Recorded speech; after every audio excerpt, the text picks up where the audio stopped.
The Little Match Girl. Most terribly cold it was. It snowed and was nearly quite dark, and evening, the last evening of the year.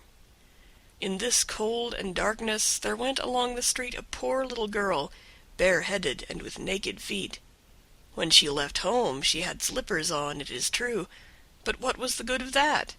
They were very large slippers, which her mother had hitherto worn, so large were they, and the poor little thing lost them as she scuffled away across the street, because of two carriages that rolled by dreadfully fast.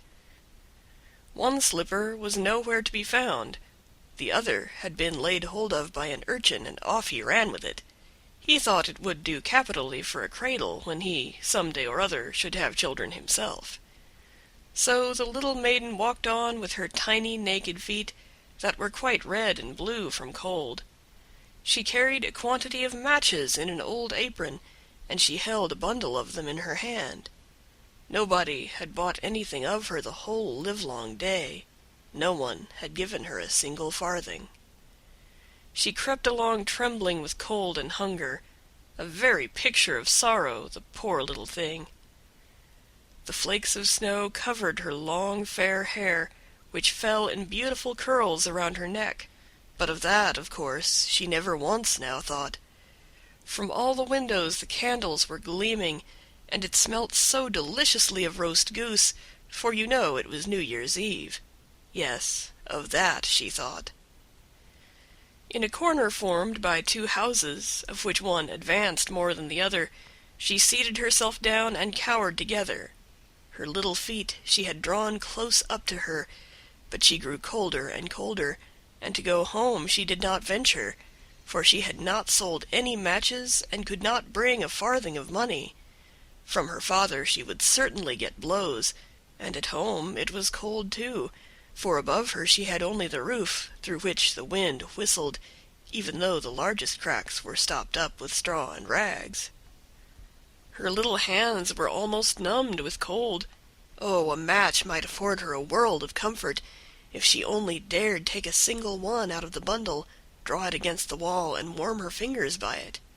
She drew one out. Risht! How it blazed, how it burnt! It was a warm, bright flame like a candle as she held her hands over it. It was a wonderful light. It seemed really to the little maiden as though she were sitting before a large iron stove, with burnished brass feet and a brass ornament at top. The fire burned with such blessed influence, it warmed so delightfully. The little girl had already stretched out her feet to warm them too, but the small flame went out, the stove vanished. She had only the remains of the burnt-out match in her hand. She rubbed another against the wall.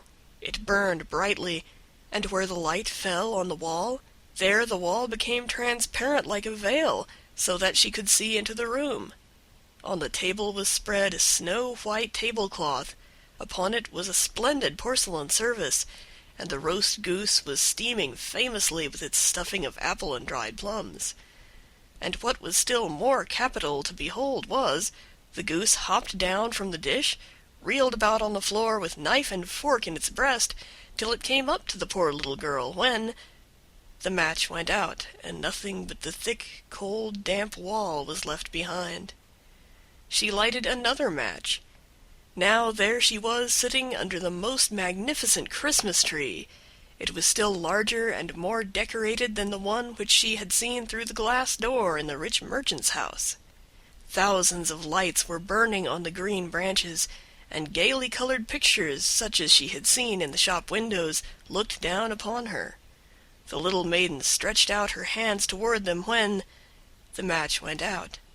The lights of the Christmas tree rose higher and higher. She saw them now as stars in heaven. One fell down and formed a long trail of fire. "Someone is just dead," said the little girl, for her old grandmother, the only person who had loved her and who was now no more, had told her that when a star falls, a soul ascends to God. She drew another match against the wall. It was again light, and in the luster there stood the old grandmother, so bright and radiant, so mild, and with such an expression of love. "Grandmother, cried the little one. "Oh, take me with you! You go away when the match burns out. You vanish like the warm stove, like the delicious roast goose, and like the magnificent Christmas tree." And she rubbed the whole bundle of matches quickly against the wall, for she wanted to be quite sure of keeping her grandmother near her. And the matches gave such a brilliant light that it was brighter than at noonday. Never formerly had the grandmother been so beautiful and so tall. She took the little maiden on her arm, and both flew in brightness and joy so high, so very high, and then above was neither cold nor hunger nor anxiety. They were with God. But in the corner, at the cold hour of dawn, sat the poor girl, with rosy cheeks and with a smiling mouth, leaning against the wall, frozen to death on the last evening of the old year. Stiff and stark sat the child there with her matches, of which one bundle had been burnt. She wanted to warm herself, people said. No one had the slightest suspicion of what beautiful things she had seen. No one even dreamed of the splendor in which, with her grandmother, she had entered on the joys of a new year.